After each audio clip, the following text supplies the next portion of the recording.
Vamos resolver o problema 4.79.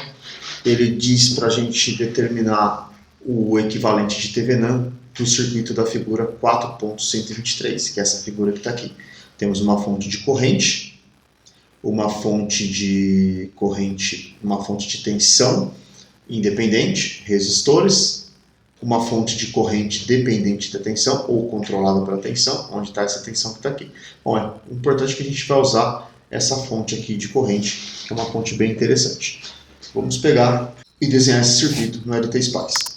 Temos essa fonte de corrente, o terminal positivo está na parte superior. Vamos desenhar os resistores. São 1, 2, 3, são 4 resistores. Temos este resistor aqui, este daqui, este outro. Aqui vai ter uma fonte de corrente e aqui eu vou colocar esse outro resistor. Agora a gente vai buscar a fonte de corrente controlada pela tensão. Então vamos pôr a fonte de corrente e nós temos aqui a fonte de corrente controlada pela tensão. Essa aqui é a fonte G1, né? Então a gente vai colocá-la aqui. Vamos ligar todo mundo, o F3. Esse cara conecta com esse daqui, este daqui com esse daqui. E aqui a gente tem os terminais A e o terminal. Podemos diminuir um pouquinho. Então tá aqui, a nossa fonte. Esta daqui vale 50 volts. Esse R1 vale 3. O R2 vale 6. O R3 vale 2. E este aqui vale 10. Esse ponto aqui vai ser o meu terminal A. E esse daqui é o B. E aqui eu vou colocar o aterramento. É o nosso ponto de referência. É o 0. Aqui é o 0. Bom, todos esses nós aqui embaixo, pessoal, eles estão curto-circuitados. Então todos eles estão no mesmo potencial, potencial 0. O Vx, nós podemos olhar aqui o Vx, vamos colocar aqui. O Vx, que controla essa fonte, ele está ligado aqui em cima e aqui no aterramento. Né? Vamos desenhar aqui. Ele está aqui, neste ponto, e o aterramento. Então vamos chamar esse nó aqui de Vx. Né? O LT-Spice ele tem uma coisa interessante. Se eu chamo esse nó de Vx, e se eu vier aqui e pôr também com o nome de Vx, ele vai considerar que esses pontos são os mesmos. Então isso é muito importante para a gente usar. Por quê? Não precisamos fazer um desenho poluído, né, no LT-Spice. Então vamos lá renomear. Esse nó aqui eu vou dar o nome de Vx, que é a diferença de potencial deste nó em relação ao aterramento. Lembra que eu falei para vocês que dos nós, né, eu vou puxar aqui um fiozinho, podemos soltar, um F3 aqui, vou puxar um fiozinho aqui e um pouquinho para baixo para ficar bonitinho. Esse ponto, ó, aqui, se nós olharmos de novo, o Vx, o positivo está no Vx e o negativo está no aterramento. Esse é o negativo. Então aqui eu vou colocar o aterramento. Eu aterrei. Este ponto é o mesmo que esse. Poderia trazer essa linha e conectar aqui. Não tem nada de errado. Só que eu não quero fazer isso.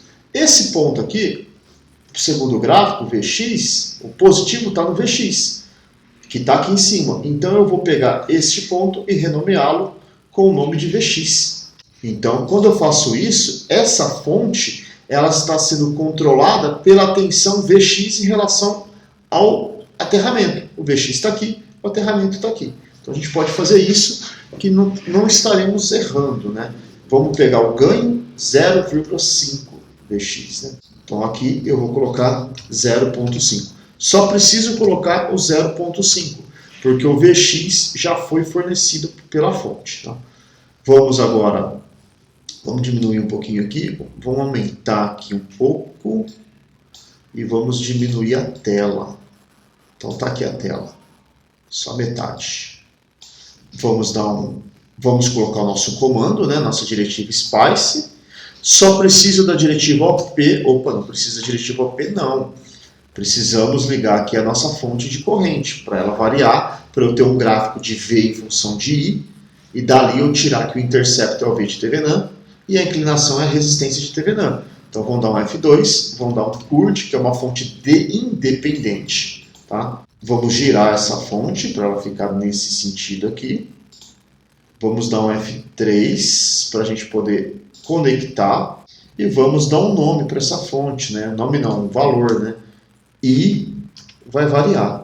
Quando eu faço isso, eu posso vir agora com a minha diretiva splice.op, uma nova linha, .step param, ok? De quem? Do parâmetro i. Então, eu vou variar o parâmetro i de 0 até 1, num passo de 0.1. Lembrando que antes eu estava pondo 0.05 em outros problemas, e eu disse que era só um preciosismo desnecessário, né?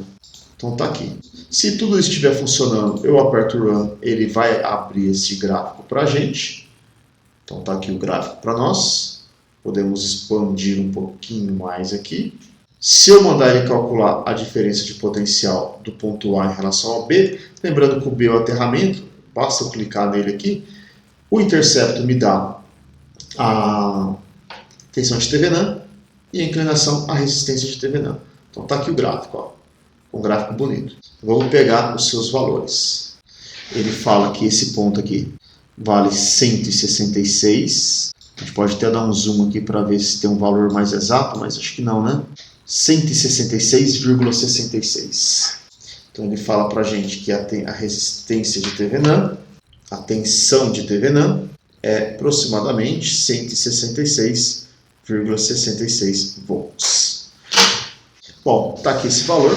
Podemos agora pegar e calcular a resistência de Thevenin, que será dada por quem? Por algum número, que a gente vai ver qual é, menos esse 166,7, 1 menos 0, né? Vocês já vão entender o porquê disso.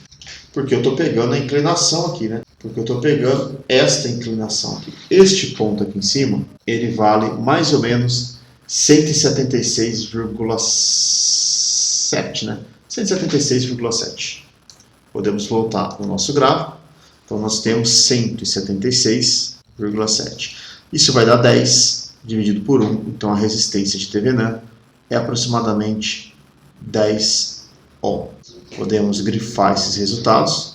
Repara que usando o LT-Spice, determinar esses equivalentes de Thevenin fica extremamente fácil, né? Apenas para deixar registrado, vamos copiar este circuito e este gráfico. Está aqui o circuito e o gráfico, né? E a gente já resolveu isso aqui, é bem mais rápido do que fazer a mão. Então podemos finalizar o 4.79 e nos vemos numa próxima vez.